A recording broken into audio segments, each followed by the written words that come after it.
Good afternoon to all dear my students.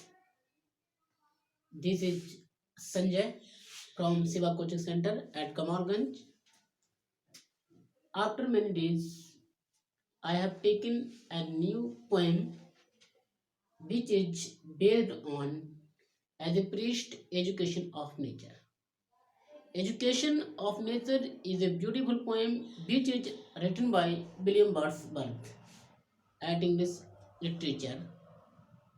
Whenever you like to read this poem, any competition examination of based on literature, तो आइएगा आप, हम आपको एक new poem के थोड़ा सा डिस्कस करते हैं जो एक एजुकेशन ऑफ नेचर बता रहा है। प्राकृतिक शिक्षा, एजुकेशन ऑफ नेचर का मतलब होता है प्राकृतिक शिक्षा।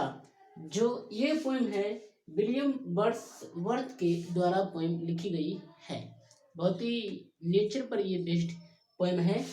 जो ये चाहे आप पीजीटी हो, चाहे एलटी हो, चाहे जीएससी हो, चाहे नेट हो, किसी भी सिलेबस में ये इंक्लूड की जा सकती है और इसको पढ़ी जा सकती है।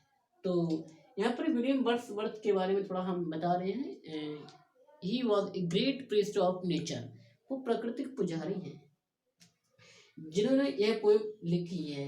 इसमें एक लड़की है बहुत ही शानदार जिसका नाम लूसी है। यहाँ पे विलियम वर्ड्सवर्थ, इनका जो जन्म है 1750 में हुआ था। बॉर्न कोकरबाइट में हुआ था। और इनकी डेथ की अगर बात करें तो ये तो बॉर्न है, और डेथ की बात करें तो 1850 में ये डेथ हुई थी। 1750 में बॉर्न और 1850 में डेथ हुई थी। बहुत ही शानदार पोएम है। तो आइए थोड़ा डिस्कस करते हैं एक बार फिर से। बहुत ही शानदार लाइन से बेस्ड ऑन लिटरेचर। तो देखिएगा, बता रहे हैं इसमें एक ब्यूटीफुल लड़की है, बहुत ही सुंदर लड़की है जिसका नाम लूसी है। वो डेड हो गई है, अपने जल्द ही जवानी में ही मर गई है।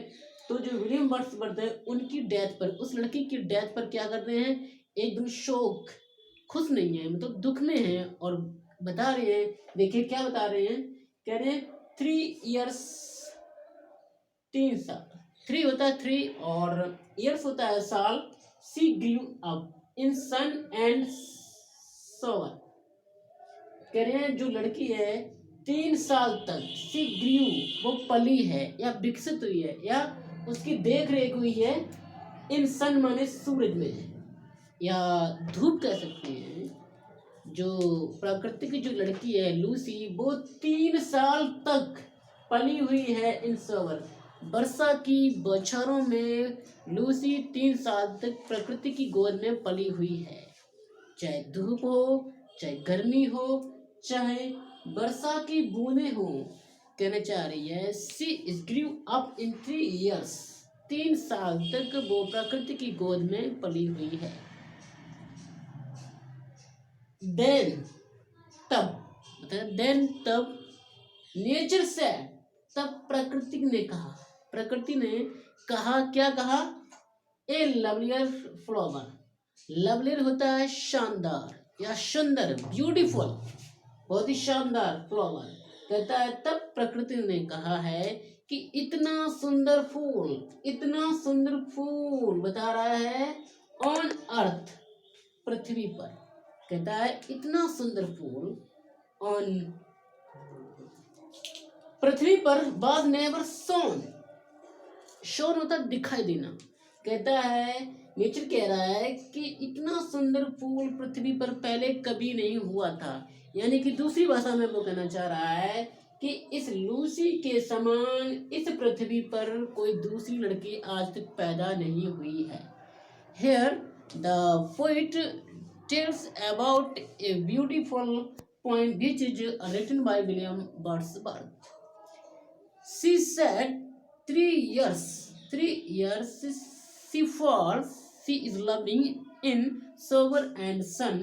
After some time, nature shed a lovely, beautiful poet, a lovely, beautiful flower in on earth. On earth was never shown. कहता इतना सुंदर फूल इस पृथ्वी पर पहले कभी नहीं पैदा हुआ था। इतनी सुंदर लड़की इस बच्ची के तरह संसार में दूसरी बच्ची का जन्म ही नहीं हुआ है। दिस चाइल्ड, ये बच्ची, कहता है इस बच्ची को, यहाँ पे नेचर कह रहे हैं उससे अपनी प्रिय बच्ची के लिए, I to myself will take, बता रहे हैं कि I to myself will take, मैं इसको पालूंगी, अपनी बच्ची की तरह ही इसको पालूंगी, इसकी देख रेख करूंगी। और बता रहा shall be mine, shall be mine, बता रहा है कि ये जो बच्ची है सी शैल बी, तो बता गया शी शैल बी माइन, वो तो मेरी है, मेरी खुद की बच्ची है, मैं इस बच्ची को अपनी बच्ची के भांति पालूंगी।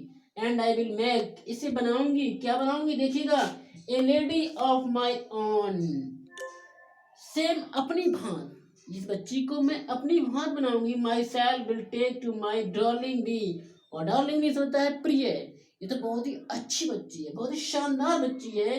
डियर, डियर का मतलब होता है प्रिय। Both love and impulse, impulse होता है भावनाएं, क्या होती है भावनाएं, ये चाहे प्रकृति गोद हो चाहे कुछ भी हो, विद मी, ये इसकी जो भावनाएं हैं, इसकी भावना को सिर्फ मैं समझ सकती हूँ, क्योंकि ये मेरी बच्ची की बात है। इसलिए द गर्ल इन रॉक, कहता है ये बच्ची है कहाँ जाएगी, चट्टान में जाएगी। She will go on rock and plain, और मैदान में जाएगी, चट्टान में जाएगी, मैदान में जाएगी, वहां पे क्या करेगी, खेलेगी, कभी इधर जाएगी कभी उधर जाएगी। इन अर्थ, पृथ्वी पर, एंड हेवन, स्वर्ग में भी जाएगी और पृथ्वी में भी जाएगी, पृथ्वी और स्वर्ग दोनों जगह जाएगी, दोनों जगह खेलेगी वो। इन ग्लैड, खुले हुए मैदान में खेलेगी, ग्लैड होता है खुले हुए मैदान, एंड बोवर, और खुले हुए बगीचों में, कुंजों में खेलेगी वो, कुंज चाहे खुले हुए मैदान में भी, हर जगह वो खेलेगी। Self feel on overseeing power, और उसकी जो इच्छा होगी हर चीज वो देखेगी, मैदान में जाएगी, उसकी इच्छा होगी वो वहां पे खेलेगी। और ये बहुत ही अच्छी पोएम है, तो लूसी के लिए बहुत ही शानदार पोएम है। और अगले नेक्स्ट में, अगले लेक्चर में मिलेंगे हम आपको, तब तक के लिए विदा लेता हूँ।